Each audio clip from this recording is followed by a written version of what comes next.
ज्योतिस्वरूप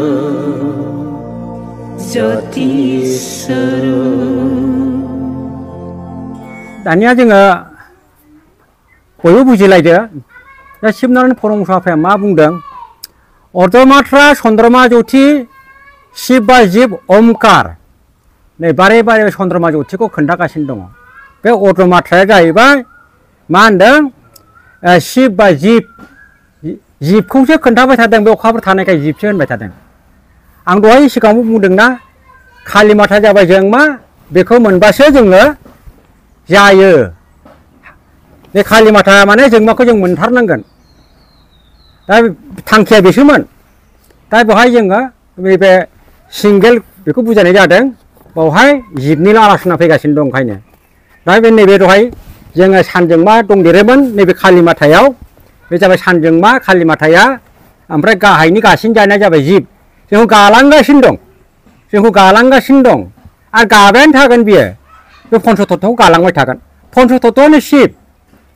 जोंबो पन्चतत्वनिनो देहा जोंखौ गालांगासिनो दं जोंमाया बेखायनो कालिमाताया गालांबाय थानायखौसो देखायदों बेखायनो नैबे जाबाय जिब पन्चतत्वनि आलासना फैगासिनो दं बेवहाय दा बेखौ जों बुजिनांगोन धर्म भक्तफ्रा ओरैनो सा गिदिंथिङोबाथ' जा बयहाबो खथि दं गावनिबो खथि न'खरनिबो खथि रायजोनिबो खथि समाजनिबो खथि मुलुगनिबो खथि जायो बे खथिखौ बासायनांगोन जोङो खथिखौ जोङो दाख्लाम जों खथिखौ बासायनानै खामानि मावनांगोन सारा भक्तफ्रा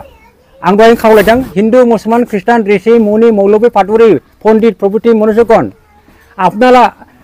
आपनाসকলে এই কথাবিলাক ভালকে বুজিব লাগিব बे खोथाफोरखौ मोजाङै बुजिनांगोन माने जोंनि स्वार्थखौ ठीक खालाम अभिमान टेक करक अभिमानखौ आतरत राखिथ दा मनुष्य हिसाबै ওলাই আহক তারপর রাইজৰ মুখামুখি হৈ পেলাই আমি প্ৰচাৰ কৰক যে সঁচাকৈ আমাৰ কি হৰাইছে কি গতি হৈছে জগত ক'ত যাই আছে জগত অমংগলৰ আছে না মংগলৰ আছে আমি সবেই বিচাৰ কৰিবলৈ ওলাই আহক তেতিয়া আমি জানিম যে জগত অশান্তিত আছে তেতিয়া আমালোকে ধৰ্ম প্ৰচাৰ নামি আমাৰ লাভটো কি হ'ল শান্তি বজাই ৰাখিবৰ কাৰণে ধৰ্ম প্ৰচাৰ কৰিছে শান্তি বজাই ৰাখিবৰ কাৰণে ধৰ্মলৈ ওলাইছে তেতিয়াহ'লে সমানে অমংগল হৈ আছে না এতিয়া সারা বিশ্বত ক'ত ধৰ্মটো তেতিয়াহ'লে আমি প্ৰশ্ন কৰিছোঁ নিজে গোটেই ধৰ্ম প্ৰচাৰক মই হেৰি কৰিছোঁ প্ৰশ্ন কৰিছোঁ শান্তি ক'ত আছে চাৰিওফালে চিন্তা কৰক চাৰিওফালে চাওক শান্তি আছে নাকি বৰ্তমান আছে না শান্তি নাই আমি দেখা পোৱা নাই শান্তি गैया सारा विश्वखौ सोरगिदिं नाहर बयबो सारिबेरा नाहर गैमाराथ' सान्थिया दा रायजो राजाया जोंनि सायाव डिपेन्ड खालामनाया रायजो राजाया जोंनि सायाव सोनारनाया होमबा बहा लस जाबायना बेस्रा होमबा बिसोर नामा जोंनि थांखिफ्रा बे नङा जोंना डिसकानेक्ट जानानै दङ चन्द्रमा ज्योतिजों बै जोंमाजों कानेक्टेड जानांगोन गासिबो मानसिया सोरजों कालिमाता माने ज्योतिस्वरूप नै सालाय खोन्थादों सालाया जाबाय हनै जोंगासिनो दं ज्ञान इन्द्रिय बे सालायखौ खोन्थादों राइटारफ्रा ओरैनो लिराखै बुजिनो नांगोन गोथां माने आखाग मण्डला जेब्लाबो गोथां बेखायनो बिनि रुपाबो गोथां खर'आव मानो खर'खौ गानदों नाय 110 परम कलाम गीतायाव विष्णु महेश्वर मा होनदों बासस्थान ज्ञानेर नाम उत्तराखंड बे खर'आव उत्तराखंड दङ सानजोंबा हाबना दंजोबो बे खर'माथायाव जोंनि खर'माथायाव बे गासैबो मानबनि खर'माथायाव सानजोंबा हाबनानै दङ बेखायनो खर' गाननाय देखायदों नायदो नै ओमफ्राय मा होनदों मस्तक त्रिकुटि पर्यन्त जोंनि थिखिनिसिम बे गोदोनानिफ्राय ओरै थिखिनिसिम बे सानजों बे गावनो लिड खालामगासिनो दङ बाव गन्थंनि खामानि मावदों मेगननि खामानि मावदों सालायनि खामानि मावदों बिगुरजों मोनदांदों गन्थंजों मोनदांदों मेगनजों मोनदांदों बे मोनदांनाय गोहोआ बैनो मावगासिनो दङ बेखौनो परमहंस आफाया बुंदों জ্ঞানের नाम अथरा कन्द कन्ट हईते मस्तक त्रिखुन्थि पर्यन्त थिखिनिसिम बिनिफ्राय सानजोंमायानो परिचालना खालामगासिनो दङ थोंजों जादों ना बयबो थोंजों जादों मिथिथारदो जों थोंजों जानोसो खावलायदों बेनिफ्राय मा होनदों आरो खन्तेरनिसे हयते फा पर्यन्त दक्षिण इहा अज्ञानेर नाम बे गोदोनानिफ्राय नायदो बे गोदोनानिफ्राय ओरै गाहायसिम मा होनदों अज्ञाननि नाम दं अखाफोर खोलोबनि ओरैजाय अखाफोर खोलोब दङ बेखौ दक्षिण होननानै बुंदों खर'आ सानजों माने ओरै गाहायना अखाफोर खोलोबनि अथ' सुन्दर बुंदों आफायमोन नै आफामोन ब्रह्म गियान चेनेलखौ नायग्रा आफामोन आइमोन मोजां बुजि दे मोजां बुजि दाना बे थांबाय ओमफ्राय मा होनबावदों 52 फाथा परम कल्याण गीता 52 परम कल्याण गीतायाव मा होनदों निराकार साकार ब्रह्मेर ध्यान होननानै बुंनाय दङ भाई ज्योति दुई प्रकार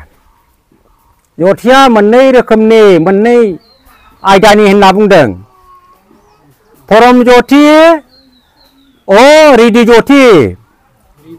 हृदय ज्योति औ दा परम ज्योतिया बबेखौ होनो ना हृदय ज्योतिया बबेखौ होनो बेखौबोथ' सिनायनांबायना जुदि प्रसारकजों ट्रेनिं गैलायाबा प्रसारक जुदि सम्पर्क गैलायाबा गाव गावबागाव आदा बुगावब्ला रायजो राजाफोरखौ ट्रेन जानानै इन्जिन जानानै बोरै बोगोन दाबाया गोलैना जोबा थासिगोन माथो एथ' सुन्दर होनदों नै थख' बुंलांदों फरमहंस आफाया बेनिखायनो हृदय ज्योति माने मा राधा बे सोर बिला सानजों मा सिफुङा सोरजों मा सिस्टेमाव बिसोरो बेद आरो बेदान्त बेदाव बिदि महर गैया बेदान्त महरजों बुजायदोंमोन मानसिफोरखौ थाङै थुङै मा जाबाय राजाफ्रा सिनि मालाय जायै सेस जाजोब्बाय ऋषि मुनिफोरखौ जाहोग्रा गैला ऋषि मुनिफ्रा मा खालामबाय बेवहाय खरबा लाबोदे आमालखे बेयाव उफाय गैला बिसोरो मुल थथ'खौ दोननो गोनां जादों बिसोरो राजाफोरनि सायावसो सोनारोमोन बिसोरो ओंखायनो राजाफोरखौ सोलोंथाइ होयोमोन ऋषि मुनिनि फिसाज्लाफोरखौ होयोमोन फोरजाफोरखौ होआमोन गारि गुरि मा जाबाय ऋषिफ्राबो गौरब जाबायना गावसोर जानला मोनला खालामहैबाबो राजाया एक्सन लाला शास्त्रआव नायदो राजा एक्सन लायामोन जाहैदों ऋषि मुनिफ्रा दाय मावबाबो राजाया खोमा होआमोन जाहैदों दा मा जाहैबाय सिरिंगार जाहै राजायाबो सेस दिनै ऋषि मुनियाबो मा जाहैबाय लास्टआव ओंखामा गैला बेबखाय दोनजोब्बाय दाना बेखौ फोसावबा फिसा उदै गैया जायो बेखौ खुलुमनो थाखाय नङा बे परमहंस आफाया फिन होनानै फिना जोबनो गैया बेनाव बे शास्त्रआ फिनसो आफामोन शास्त्र नङा एन्सार मिथिबायना आफामोन बे बिश्वनि एन्सारखौ गालांदों दा जों बेखौ नायै संदों बिदिसो जों बेखौ जों दा मिथिनो मोनदों नांलाय खमलाय गैयाबाबो आइमोन एकदम मिथ्या बादि नांलाय खमलाया रिसार्च खालामनो फै रिसार्चनि गेजेरजों दावगालांनो फै ज'नो जाहाथे सान्थिखौ जों मोननो हायो बेसो जोंनि उद्देश्य दा ओंखायनो हृदय ज्योति उनस ज्योति बेयो बेदाव गैया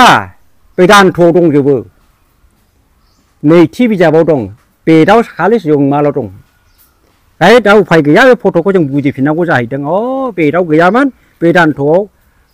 बुजायनो थाखाय लिड खालामदोंमोन बेखौ नाथाय मा खालामबाय राजाफ्रा